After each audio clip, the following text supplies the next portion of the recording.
உலகத் தமிழ் மக்கள் உங்கள் அனைவருக்கும் எனது அன்பான வணக்கங்கள். என்ன மிதுன ராசி சகோதர சகோதரிகளே, உங்களுடைய ராசிக்கு மன வாழ்க்கை எந்தெந்த ராசியில இருந்தா எப்படி இருக்கும்னு பார்க்குறோம். இது ராசி பொருத்தம்னு எடுத்துக்கலாம், அதே நேரத்தில் என்னுடைய அனுபவம்னு எடுத்துக்கலாம். ராசி பொருத்தம்னா 5வது ராசி பொருந்தாதுன்பாங்க. பட் 5வது ராசி எப்படி பொருந்தும்னு நான் உங்களுக்கு விளக்கம் கொடுக்குறேன். அதே மாதிரி ஏற்கனவே திருமணம் ஆனவர்கள் அந்த ராசியில் இருந்தீங்கன்னா உங்களுடைய மேலான கருத்துக்களை இதில் நீங்கள் போடுங்க. அது வேல்யூபிளானது. அந்த கருத்துக்களை போடுங்க. இப்போ பார்த்தீங்கன்னா சமீப காலத்தில் புதிய சந்தாதாரர்கள் நிறைய பேருக்கு பழைய வீடியோக்களை எடுக்க தெரியாதவர்கள் உங்களுடைய ராசியோ லக்கணமோ எதுவாக இருந்தாலும் நீங்கள் சென்ட் மீ பிளேலிஸ்ட்னு இந்த நம்பருக்கு போடுங்க. 9842208655. அன்னைக்கு ஒருத்தர் சொல்கிறார், சார் நான் அந்த ராசி பலன்கள்னா வேறு மாதிரி நினச்சிக்கிட்டு இருந்தேன், ராசிக்குள்ளார இவ்வளோ விஷயங்களை நீங்கள் குணங்கள் இதெல்லாம் எப்படி மாற்றிக்கணும், எப்படியெல்லாம் இருக்கணும்னு அழகாக எங்களுக்கு எடுத்து சொன்னீங்க. நான் வெகுவாக இப்பொழுது கொஞ்சம் கொஞ்சமாக மாறிக்கொண்டே இருக்கிறேன். சொல்லும்போது எவ்வளோ மகிழ்ச்சியாக இருக்குது. ஆக இப்போ நீங்கள் மிதனம் புதனால் ஆளப்படுறீங்க. உங்களுக்கு நீங்கள் எப்போதும் சுதந்திரமான மனிதர். எல்லா விஷயத்துலையும் உங்களுக்கு ஜென்ரல் பொது அறிவு உங்களுக்கு அதிகமாக இருக்கிறது. அதே நேரத்தில் நீங்கள் மிருகசீரிட நட்சத்திரத்தினால ஆளப்படுறீங்க, ராகு திருவாதிரையினால ஆளப்படுறீங்க, குரு புனர்பூசத்தினால ஆளப்படுறீங்க. ஆக இந்த 3 கிரகங்களுமே 3 நட்சத்திரங்களுமே ஒன்று செவ்வாய் ப்ளஸ் புதன் கொஞ்சம் முரண்பாடு இருக்கும், கோபம் வரும், முன்கோபம். ராகு ப்ளஸ் புதன் திருவாதிரை ஆராய்ச்சி ஆய்வு மனப்பான்மை ஜாஸ்தி இருக்கும், எக்ஸ்பெக்டேஷன்ஸ் அதிகமாக இருக்கும், கடுமையான உழைப்பு. குரு ப்ளஸ் புதன் நல்ல அட்வைசர், புனர்பூசம்னா நல்ல ஆசிரியர், நல்ல ஆசான். அப்போ உங்களை புரிஞ்சுக்கணும் இல்லையா? அவங்க கணவனோ மனைவியோ புரிஞ்சுக்காம உனக்கு அறிவே இல்லை அப்படின்னு மிதனத்திட்ட சொல்ல முடியுமா? நான் அறிவாளியா இருந்ததுனால தானே நான் ஆசிரியராக இருக்கிறேன் அப்படின்னு அவங்க சொல்லும் பொழுது அந்த 4 செவத்துக்குள்ளார கணவன் மனைவியா வாழ்றவங்களுக்கு தானே தெரியும் இவர் அறிவாளியா அங்க நடந்துக்கிறாரா, பேசுறாரு. வீட்டுல எலி வெளியில புலின்னு இருக்காங்கல்ல, அந்த மாதிரிலாம் நிறைய பேர் இருக்காங்க. இதெல்லாம் நீங்க தெரிஞ்சுக்கணுங்கிறதுக்காகத்தான் இந்த வீடியோ நம்ம போடுறோம். இப்ப மிதனமும் கல்யாணம் பண்ணிக்குது. எப்படி இருக்கும்? 2 அறிவாளிகள், 2மே உபயராசி, 2மே சாத்வீகம்தான். நட்சத்திரங்கள் மாறி இருந்தால் தாராளமா திருமணம் செய்யலாம். 2 பேரும் என்னன்னா தன்னால் பிரத்யார் ஆதாயம் அடைய இருப்பதை யாராவது ஒருத்தர் சொல்லிதான் நாம் புரிந்து கொள்ள முடியும். 2 பேருமே இருந்தீங்கன்னா பரோபகாரத்தன்மை. பரோபகாரினா இப்போ உள்ள இளைஞர்களுக்கு தெரியாது. அதாவது லிபரல் டைப், லிபரலாக இருக்கிறது, தன்னுடைய அறிவை எல்லாருக்கும் சொல்லி கொடுக்கறது. அப்போ 2 பேரும் பள்ளிக்கூடம் ஆரம்பிச்சிட்டு போயிடலாமே, 2 பேரும் டீச்சராகவே வாழ்ந்துடலாமே. ஆக யாருக்கு பெனிஃபிட்? மாணவர்களுக்கு பெனிஃபிட். ஆக மிதனம் ஒரு நல்ல டீச்சராக இருந்ததுன்னா அடுத்தவங்களுக்கு 2 பேரும் சேரக்கூடாதுன்னு இல்லை. மிதனம் பிளஸ் மிதனம் ஒன்றும் கிடையாது, புதனும் அவ்வளோதான். புதன் பிளஸ் புதன். அடுத்தது கடகராசியை கல்யாணம் பண்ணா புதன் பிளஸ் சந்திரன். இவங்க ஆணோ பெண்ணோ விட்டுருங்க, கடகம் எப்பொழுதுமே உங்கள் புதன் பிளஸ் சந்திரனுடைய காம்பினேஷன்ஸ் கொஞ்சம் முரண்பாடானதாக இருக்கும். புதன் சந்திரன் சேர்க்கை அதெல்லாம் அவ்வளவு சிறப்பில்லை. ஆக சந்திரன் என்பது அது ஒன்றுக்கு பயன்படும். கற்பனை சந்திரன், கவிதை எழுதுறது அது புதன். ஆக நீங்கள் அழகான ஒரு நல்ல பொயட்ரி மேன் மாதிரி புகழ்தல், ஒருவர் புகழ்ந்து கொள்ளுதல் அல்லது ரசித்தல், அந்த மாதிரியான ஒரு வாழ்க்கை உங்களுக்குள்ளார போயிட்டு இருக்கும். பட் இந்த புதனுடைய அறிவை இந்த சந்திரன் அக்செப்ட் பண்ணாது. சந்திரனுக்கு ஒன்லி அன்பை காட்ட வேண்டும். எல்லாரையும் நம்ம அன்பு செலுத்தணும், தாய் அன்பா இருக்கணும் அப்படிங்கிறது தான். புதன் அளவுக்கு தன்னுடைய அறிவை கொண்டு போய் அங்கே மேட்ச் பண்ணாது. அதனால அவர் நல்ல ஒரு ஆசிரியராக வெளியில இருக்காருன்னு வைங்க, வீட்டுக்குள்ளார வந்தால் இவங்களுக்கு தகுந்த மாதிரி மாத்திக்கணும். அந்த இடத்துல ரசனை, அன்பு, பாசம் இப்படி வந்துடணும். புரியுதுங்களா? ரைட். இது புதன் பிளஸ் சந்திரன். இந்த சிம்ம ராசிக்காரர்கள் என்னுடைய அனுபவத்தில் நான் பார்த்த வரைக்கும் புதன் பிளஸ் சூரியன், இவர்களுக்குள்ளார ஒரு நல்ல பாண்டிங் ஒன்று இருக்கும். நீங்கள் வானவெளியில் பார்த்தீங்கன்னா சூரியனும் புதனும் 30 டிகிரிக்குள்ளாரையே சுற்றிட்டு இருக்கும். இதுக்கு பேர் புத ஆதித்ய யோகம், ஒரு நிபுணத்துவன்னு சொல்லுவாங்க. அந்த மாதிரி சேர்ந்து உள்ளவங்க. இப்போ எனக்கு சூரியனும் புதனும் ஒன்றா சேர்ந்துருக்கும். அது எங்கே இருக்குன்னு பார்க்கணும். 5ஆம் இடத்துல இருக்குது. அப்போ 5ஆம் இடம் என்பது ஜோதிடத்தை பற்றிய ஒரு ஆய்வு. அது மாதிரி இந்த இவங்க ஆணோ பெண்ணோ இவங்களுடைய அட்மினிஸ்ட்ரேஷன் நிர்வாகத்துக்கு மிக அற்புதமான முறையில் தன்னுடைய அறிவை பயன்படுத்தி இவங்க செய்யக்கூடிய பிஸ்னஸ்க்கு நல்லா சப்போர்ட் பண்ணுவாங்க. இவர் ஒரு தொழிலதிபராகத்தான் மேக்சிமம் இருப்பார். சிம்மராசி. மிதனம் தொழிலதிபரை பிரைட்னஸ் பண்ணுறது, அவரை டெவலப் பண்ணுறதுக்கு, அட்வர்டைஸ்மெண்ட் பண்ணி கொடுக்கறதுக்கு, ப்ரமோட் பண்ணி கொடுக்கறதுக்கு பயனுள்ளதாக இருக்கும். பட் இந்த காம்பினேஷன்ஸ் கணவன் மனைவியாக இருந்தால் நகமும் சதையும் போல ஒற்றுமையாக இருப்பார்கள். புதன் பிளஸ் சூரியன். இப்போ புதன் பிளஸ் புதன், இது வசிய ராசிகள் என்று சொல்லப்படுகிறது. எதனால் வசீகரிக்கப்படுகிறது? ரெண்டு பேருமே ஒரே மாதிரியான அறிவு ஆற்றல் உடையவர்கள். அறிவு ஆக இது மாதிரி காம்பினேஷன்ஸ் மேக்சிமம் ரெண்டு பேருமே இந்த உலக வாழ்க்கையை லேசாக எடுத்துக்கோங்க. உணர்ச்சி வசப்பட மாட்டாங்க. கடகம் உணர்ச்சி மயமானது, மிதனம் லிபரல், அதனால கடகத்துக்கு சொன்னோம். சிம்மம் அதிகாரம் நிர்வாகத்திறன் உடையது, பட் இது ஓரளவுக்கு மேட்ச் ஆயிடுச்சு. அடுத்தது கன்னி ராசியும் அந்த மிதன ராசியும் கப்பிள்ஸ். என்னுடைய அனுபவத்தில் இருவரும் கல்வியாளர்கள். சொன்னால் புரிஞ்சுக்குவாங்க. கோபத்தை வெளிப்படுத்துறதில் புரிஞ்சுக்கிட்டு கோபத்தை வெளிப்படுத்துவாங்க, அறிவுபூர்வமாக கோபப்படுவாங்க. இது ஒரு நல்ல காம்பினேஷன்ஸ். துலாம் ராசி கணவன் அல்லது மனைவி, இவங்க எப்பொழுதுமே தன்னுடைய சுதந்திரத்துக்குள்ளார யாரும் வரக்கூடாதுன்னு நினைப்பாங்க. இதுவும் சுதந்திரமான ராசி தான். இதுவும் ஒரு வாயு மண்டலம், இதுவும் ஒரு வாயு மண்டலம். இது கொஞ்சம் லிபரலாக எல்லாரையும் உள்ளார அக்செப்ட் பண்ணிக்கும். இது லிமிட் வச்சுக்கும். தராசு முனை. நம்ம சொல்றத யாராவது புரிஞ்சுக்கிட்டு பாராட்டினாங்கன்னா அவங்கள மட்டும் கொண்டாடும். இதுகிட்ட அதெல்லாம் எதுவுமே கிடையாது. நீ எது வேணாலும் நினச்சிட்டு போ, எனக்கு தெரிஞ்சதை சொன்னான்ட்டு போயிடுவாங்க. பட் இந்த ரெண்டு காம்பினேஷனும் இவருடைய யோசனையை, இவருடைய ஆலோசனையை மனைவியோ கணவனோ இவர் கேட்டால், ஏன்னா நீங்க கணவர்னு வைங்களேன், ஆண் மிதனம், பெண் துலாம் ராசி. இந்த துலாம் ராசி காட்டக்கூடிய வழிகளை பின்பற்றினீங்கன்னா ஆற்றுல போட்டாலும் அளந்து போடுன்னு உங்களை பிடிச்சி இழுத்து உங்களுடைய அறிவை சரியான பாதையை நோக்கி எடுத்துகிட்டு போவாங்க. எனக்கு தெரிஞ்சு என்னுடைய தகப்பனாரே மிதனம் தான். பட் எங்களுடைய மதர் என்ன ராசினே தெரியாது.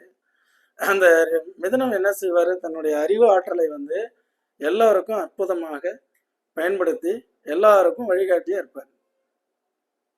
பட் எங்கள் அம்மா கரெக்டாக இழுத்து பிடிச்சிருந்தால் என்ன ஆகும், அந்த அறிவாற்றலை நமக்கு சாதகமாக பயன்படுத்தியிருக்கலாம் இல்லையா? அதான் இது மாதிரி இருந்தீங்கன்னா இவங்க பேச்சை கேளுங்க. புதன் சுக்கிரன் காம்பினேஷன்ஸ் எப்போதுமே தவறானதில்லை. பட் இந்த ராசிக்கு 9வது ராசி, இங்க 5வது ராசி. சார் இந்த விருச்சிக ராசி என்ன எப்படி இருக்கும்? விருச்சிக ராசி ஆணோ பெண்ணோ, கணவன் மனைவி, இந்த அறிவு அப்படிங்கிறத இவங்க தான் பிடிச்சி ஃபில்டர் பண்ணி இழுப்பாங்க. துலாம் ராசிக்கிட்ட நீங்கள் கேட்டுங்கன்னு. விருச்சிக ராசி பொறுத்த வரைக்கும் என்ன செய்யும், உங்களுடைய அறிவையும் புலமையையும் கரெக்டாக கணக்காக அவன் கேட்குற அளவுக்கு கொடுத்துட்டு அதுக்குண்டான காசை வாங்கிட்டு அடுத்ததை பார். ஆக எப்போதுமே விருச்சிக ராசி யார் பொருளுக்கும் ஆசையும் படாது, தன்னுடைய பொருளை அனாவசியமாக யாருக்கும் கொடுக்காது. இது இப்போ விதிவிலக்கு. இது எல்லா இடத்துலையும் ஓப்பனாக போய் மிதனம் எல்லாருக்கிட்டையும் ஓப்பனாக பேசி நல்லது செய்கிறேன்னு தன்னுடைய டயத்தை அவங்களோட ஸ்பெண்ட் பண்ணி கடைசியில் அவங்க கணவன் அல்லது மனைவிகிட்ட தான் கேட்கணும், இவர்னால உங்களுக்கு என்ன பெனிஃபிட், எவ்வளோ பெனிஃபிட். இல்லைங்க ஊரெல்லாம் சுற்றுறாரு, ஊரெல்லாம் போகிறாரு, ஊரில் உள்ளவங்க எல்லாரோடையும் அவர் கலந்து இருக்கிறாரு, எல்லாமே பண்ணுறாரு. பட் ஆனால் தனக்குன்னு எதையும் சேமித்து வைக்காமல் இருக்கிறாரு. அதை சேமித்து சொல்கிறது தான். அதனால் இவங்க ரெண்டு பேருக்குள்ளார 8ஆம் ராசி சஷ்டாஷ்டக தோஷம் இவங்களுக்கு தான்.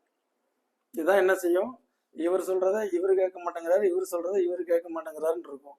இதெல்லாம் கொஞ்சம் மாற்றி யோசிங்க சாமி, சரிங்களா? இவங்க சொன்னதை கேட்டுக்கிட்டிங்கன்னா நல்லது. சந்திரன் ப்ளஸ் புதன் ப்ளஸ் செவ்வாய், இது கருத்துக்கள் மோதல்கள் வரும். சரி, இப்போ புதன் ப்ளஸ் குரு, ஞானம், புத்தி, அறிவு, இதான். இவங்க எப்படின்னு கேட்டிங்கன்னா, ராசிகளில் பொதுவாக சாத்வீகமான, அதே நேரத்தில் டீசன்ட் டிசிப்ளினான ஒரு ராசி. அதே மாதிரி தான் இவங்களும். இந்த ரெண்டு பேர்கிட்டையும் எப்போதுமே டெரரிசம் வராது. ஆக ரெண்டு பேருமே ஒரு கண்ணியமான, தனித்தனியாக போற்றப்படக்கூடிய மனிதர்கள். அதனால ஒருவரை ஒருவர் ஈர்க்கும். சார் என்னம்மா பண்ணுறீங்க? நானும் எங்கே இருக்கேன்னு கேட்டிங்கன்னா, ஒரு கல்லூரியில் ப்ரொஃபஸராக இருக்கேன். அப்போ உங்கள் கணவர் என்ன பண்ணுறாரு? இவர் நல்ல அரசாங்கத்தில் கௌரவமான ஒரு பதவியில் இருக்காருங்க. இவரும் ஒரு நீதிபதியாக இருக்காருங்க, ஒரு ஆசிரியராக இருக்கிறாருங்க. அப்படியா? ரெண்டு பேருக்குள்ளார ஒரு பிரச்சனைகள் எல்லாருக்கும் வரும், ஆனால் பிரிவினை வரைக்கும் வர்றது இல்லைங்க. இதுதான், சரிங்களா? இது ஒரு நல்ல காம்பினேஷன்ஸ். மிதுன ராசி ஆண்களோ பெண்களோ மகர ராசியை திருமணம் செய்யும் பொழுது புதன் பிளஸ் சனி ரெண்டு பேரும், இது சுப அனுகூல சஷ்டாஷ்டக வர்க்கம், சஷ்டாஷ்டக தோஷத்துல வராது. ஆனா இவங்களுடைய அறிவை புரிந்து கொள்வதற்கு இவங்களால முடியாது. மகரம் ஒரு மாதிரி எல்லாத்தையும் சந்தேக கண் கொண்டு பார்த்துக்கிட்டே இருக்கும். புதன் யாரையும் சந்தேகப்படாது, தன்னுடைய அறிவை வெளிப்படுத்தி கொண்டே சென்று கொண்டு இருக்கும். ஆக இது போன்ற அமைப்புல ரெண்டு பேருடைய அதிபதி நன்றாக இருந்தாலும் இருவருக்குமே சில கருத்து மோதல்கள் வந்து கொண்டே இருக்கும். ஆக இது மாதிரி கப்பிள்ஸ் இருந்தீங்கன்னா, ஒன்று புதனுடைய வழியில விட்டுருங்க. புதன் அறிவை நோக்கி போயிட்டு இருக்கும். நீங்க சனி என்ன பண்ணுவீங்க? சந்தேகத்தை நோக்கி ஒன்னொன்னா ஆராய்ச்சி பண்ணிட்டே இருப்பீங்க. ஆக உங்க ரெண்டு பேருக்கும் அது மேட்ச் ஆகிறது இல்லை. இன்னும் நிறைய விஷயங்கள் நெகட்டிவ் பாசிட்டிவ் எல்லாமே இருக்கு. வீடியோ முடிக்கணும். கும்பம், இவங்களும் புதன் சனி காம்பினேஷன்ஸ். பட் இவங்க ரெண்டு பேரும் ஒரே ஜோனல், எல்லாமே வாயு தத்துவம். நல்ல அற்புதமா ரெண்டு பேருடைய காம்பினேஷன்ஸ். உழைப்பு யாருது? கும்பத்தினுடைய கணவனோ மனைவியோ. அதை விளம்பரப்படுத்துதல், கும்பத்தை ப்ரமோட் பண்றது யாரு? அந்த புதன், மிதனம். அற்புதமான ஒரு காம்பினேஷன்ஸ். இவங்க ரெண்டு பேரும் கணவன் மனைவியாக இருந்து ஒரு பிஸ்னஸ் பார்ட்னர்ஷிப்பாக இருந்தீங்கன்னா நல்ல டெவலப்மெண்ட் ஆகலாம். இது மாதிரி உள்ளவங்க ஒருத்தருக்கு ஒருத்தர் 1, 5, 9 காம்பினேஷன்ஸ் இருக்கே, 5ஆம் ராசி 9ஆம் ராசி, அது நல்ல ஒரு முன்னேற்றத்தை கண்டிப்பாக கொடுக்கும். சார் இது பார்த்தீங்கன்னாலும் புதன் பிளஸ் குரு, இருவருக்குள்ளாரையும் பெருசா வேற்றுமைகள்லாம் இல்லை. எனக்கு தெரிஞ்சு என்னுடைய நண்பர் எல்லாம் இருக்காங்க. நான் மீனங்கிறதுனால மிதனத்தினுடைய தொடர்பு, மிதன லக்கணக்காரங்க, மிதன ராசிக்காரங்க எல்லாமே எனக்கு ஆப்போசிட்டான செயல்பாடுகள் இல்லை. அவங்களுக்கு நான் அதுவும் ஆப்போசிட்டாக இல்லை. இதுதான் கணவன் மனைவி, ஒன்றை விட்டு கொடுத்து போயிட்டு இருப்பாங்க. ரெண்டு பேருமே அதிபதி குரு பிளஸ் புதன், சாஃப்டான கிரகங்கள். அதனால இந்த காம்பினேஷன்ஸ் நன்றாக இருக்கும். இதுல இவங்க தொழில்முறை பார்ட்னராக இவங்க சேர்த்துக்கலாம், நல்லா இருக்கும். இந்த புதன் சில விஷயங்களை கால்குலேட் பண்ணி கொடுக்குதுன்னு வைங்களேன். ஆக அதை கரெக்டா கொண்டு போய் சேர்க்கிறது. ஒரு கொரியர் சர்வீஸ், கொரியர் யார் நடத்துறா அப்படின்னா புதன் தான் கொரியர், வாயு, தகவல்களை கொண்டு சேர்க்கிறது. அது மோட்டார் யாரு? செவ்வாய், மேஷம். அப்போ இவர் என்ன செய்யறாரு? இவங்க போடுற, இந்த மனைவி போடுற கட்டளைகளை அழகா கொண்டு போய் வெளியில போய் சேர்க்க வேண்டிய இடத்துல 6 மணின்னா 5:50 கொண்டு போய் சேர்த்துருவார். ரெண்டு பேருக்கும் அதிபதிகள் முரண்பாடான பிளானட். மேசம் எதோட நிறுத்திக்கும் அப்படின்னா, இவங்க பார்சல் கொடுத்தாங்க மிதனம், அதை கொண்டு போய் நாங்கள் சேர்க்கணும், அது ஒண்ணுதான் என்னுடைய எய்ம். பார்சலுக்குள்ளார என்ன இருக்குன்னு எனக்கு தெரியாது, அதை தெரிவிக்கணுங்கிற அவசியம் எனக்கு இல்லை. அப்ப மிதனம் என்ன சொல்லுது? நான் ஒரு பார்சல் தர்றேன், அதை கொண்டு போய் கொடுத்தீங்கன்னா 10,000 ரூபா கொடுப்பாங்க, அதை வாங்கிட்டு வந்து என்கிட்ட கொடுத்துருங்க. ஓகே டன் அப்படின்னு போயிடுவாங்க. இந்த கிளறது ஆராய்ச்சி பண்ணுறது அதெல்லாம் இவங்கள்ட்ட இல்லாததுனால இவங்க இந்த காம்பினேஷன் சிறப்பை தரும். புரிஞ்சுக்கிட்டீங்களா லாஜிக்கு? அடுத்தது ரிஷபம். சார் இந்த ரிஷப ராசி எப்போதுமே புதன் பிளஸ் சுக்கிரன், இது 12வது ராசி, விரயங்கள் செய்யும் அப்படிங்கிறதெல்லாம் பொதுவாக பேசப்படுறதுன்னு வழிய ரெண்டு பேரும் கணவன் மனைவியா வந்துட்டாங்க. அப்போ பார்க்கணும், உன்னாலதான் எனக்கு செலவு அப்படிங்கிறது அது வேற கான்செப்ட். அது பொதுவான ராசிக்கு நானே போட்டிருக்கிறேன். யாரால் விரயம் ஏற்படும், யாரால் லாபம் ஏற்படும், அந்த வீடியோலாம் போய் பாருங்க. அதில் உங்க 12வது ராசி அவங்களால உங்களுக்கு விரயம் ஏற்படும் போட்டிருப்பேன். இது அப்படி இல்லை.